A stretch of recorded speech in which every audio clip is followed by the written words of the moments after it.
Good morning, everyone. Welcome to Pre-Market News and Views by In the Money Stocks. Today is Thursday, May 22nd, 2014. Thank you all for tuning in. Let's jump right into the charts here. We're going to start off with the S&P 500 E-mini futures. You're going to see that the futures are trading higher by about 3/4 of a point to 1,088. Take that back, 1885 and a half per contract. So all in all, it looks like there was some economic data out just a few minutes ago regarding the weekly jobless claims. And again, I think jobless claims came in a little bit hot, a little bit high, but who really can make much out of that number? Right now, it looks like the jobless claim number, if I'm not mistaken, was 326,000. It jumped 28,000. So that number is a little bit higher than expected. And the market's really just shrugging it off. Really what the market cares about, as I've been saying each and every day, is the market cares about the dollar-yen. The dollar-yen pulls back, the market will pull back. Dollar-yen moves higher, the market will move higher. Now this relationship will not last forever, but it's been in place for well over a year. And I think it's still correlated very, very tightly right now. The times that it can break apart are simply when there's some Fed speak going on, or you get like a big number like the monthly job report or something like that. Then it could split apart for a day or so. But generally it reconfirms itself, and the correlation goes back very, very close together. So again, if this dips a little bit more, then I think the market could dip a little bit. If this goes up, the dollar-yen this is, then this chart will lead the way and the stock market will go up. That's kind of how it plays out. So keep that on your radar. And again, you do want to watch the dollar-yen very, very closely. I think that's the most important currency pair out here. All right, let's take a look at some stocks in the news. We have a lot out here today. First off the bat, there is an IPO today, JD.com. Ticker symbol is JD. So that is supposed to be a hot Chinese IPO. It's like an Amazon-type company, so to speak. I don't really know much more about it, but it's supposed to be a pretty big IPO, and it is oversubscribed. So generally, whenever there's a big IPO like that coming out, it's not as big as Alibaba, but the institutional money likes to keep the market happy whenever that happens. All right, let's take a look at Sina Corp. You're going to see Sina Corp today. The stock is getting hit a little bit. It closed at 47.86, now trading at 46.29. I believe they reported earnings yesterday. I'm not 100% sure, but you do see the big drop. Now it is gaining back some strength. So we'll see if Sina Corp can hold this low right down here around $45. If it doesn't, it can easily sell off much, much further. I don't really have a great level for it, though. So we'll keep this one on the radar today. But Sina Corp first up with earnings, and the stock isn't really doing all that much at the moment. So we're going to leave that one alone. Let's go to Best Buy. They reported earnings. Stock is trading at $25.09. It did dip below 24 briefly, now catching a bid. The stock has a ton of resistance around $26.70. If by some chance it rallies, if it declines, watch $24.16, maybe 15 cents. So $24.15. Watch for some intraday support there. If that level fails to hold, then you're going to have to look all the way down at $19.80. So $19.80 would be your secondary level. All levels given in this video are for scalp reasons. Scalps are for scalp purposes. Scalps are just simply 10 to 30 minute day trades. That's all they are. Let's take a look at Lorillard. Looks like Reynolds is looking to buy this out. So the stock is got a big pop yesterday afternoon when the news was announced.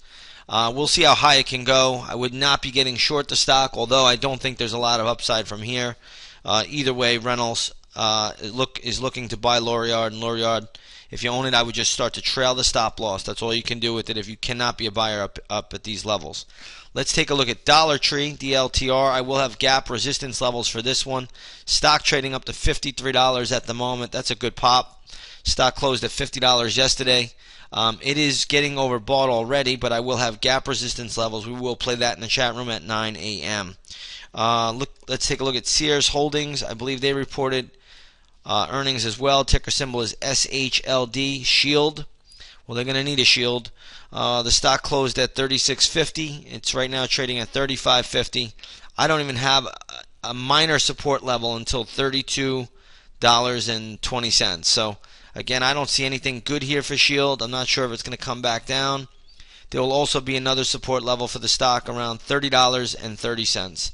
So keep that on the radar, but I don't see anything positive for Shield on the upside. Let's take a look at Hess today. Hess sold off their retail unit, meaning their gas stations. I assume. Right now the stock's trading at $91. It closed at $89.47. So nonetheless, it's a decent little move here for Hess. Hess has nothing wrong with it. The stock actually has upside to around $93.50. So again, Hess is holding up pretty well. Let's take a look at Williams-Sonoma today. Williams-Sonoma catching a pretty good bid. Stock closed at $63.75. Right now trading up around $67.10. The one level I'm watching today for the stock would be around $68.50, maybe $69. That's where the stock's really going to hit a wall of resistance. It's hard to pinpoint that one to the penny, but that's what I'm seeing, at least at the moment. That will be hitting some pretty good resistance around that level. So watch that area today. If you own it, I think you could probably trail your stop loss up into that level. If you don't own it, don't be a buyer up here. The stock is already overbought and already hitting resistance around the 68 level. But the big level, in my opinion, would be $68.50 to $69 when it comes to resistance for Williams-Sonoma, at least for today. There are a few other equities out here that are moving around, but again, I don't think there's anything that major. I want to see big moves one way or the other, and those are the ones that we could play most likely. We're going to have at least 2 gap plays in the chat room today. So again, come over to the chat room. They'll be posted up at 9 a.m. for you there. Hopefully we'll capture them. Hopefully we'll get even a few more gap plays by 9:30 in the morning.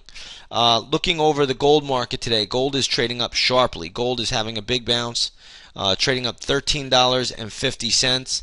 I'm not 100% sure why gold is moving today, but nonetheless it is doing it. And that's a pretty sizable pop. So the GLD, which closed at 124.39 yesterday a share, is now trading at 125.33. That's about $1 move higher, which is pretty decent. Again, there's really good resistance on the GLD around 127.58, which is still quite a bit away, but nonetheless, that's a level you want to keep on your radar for today. Looking at the oil market today, oil is trading lower by just 20 cents to 103.88 a barrel. Again, it's not a big move. Oil yesterday hit our 38 level, which we talked about in the morning video, and again seems to be holding there pretty well. So I don't think there's a lot of upside from here, but with all the geopolitical events that are surrounding us, I don't think there's much downside. You also have a major holiday with the Memorial holiday upon us. That's a major driving season, major travel season. People will be flying, they will be driving, they will be getting on boats, they will be using energy. So the institutional traders know this. They usually keep the price of oil and anything energy a little bit high at this time of the year. So just take that into consideration, at least at the moment. All right, that pretty much wraps up everything that I have this morning. Again, we'll have some gap plays in the chat room. They'll be posted up around 9 a.m. I will see everybody there. Have a great trading day, and we'll see you on the charts.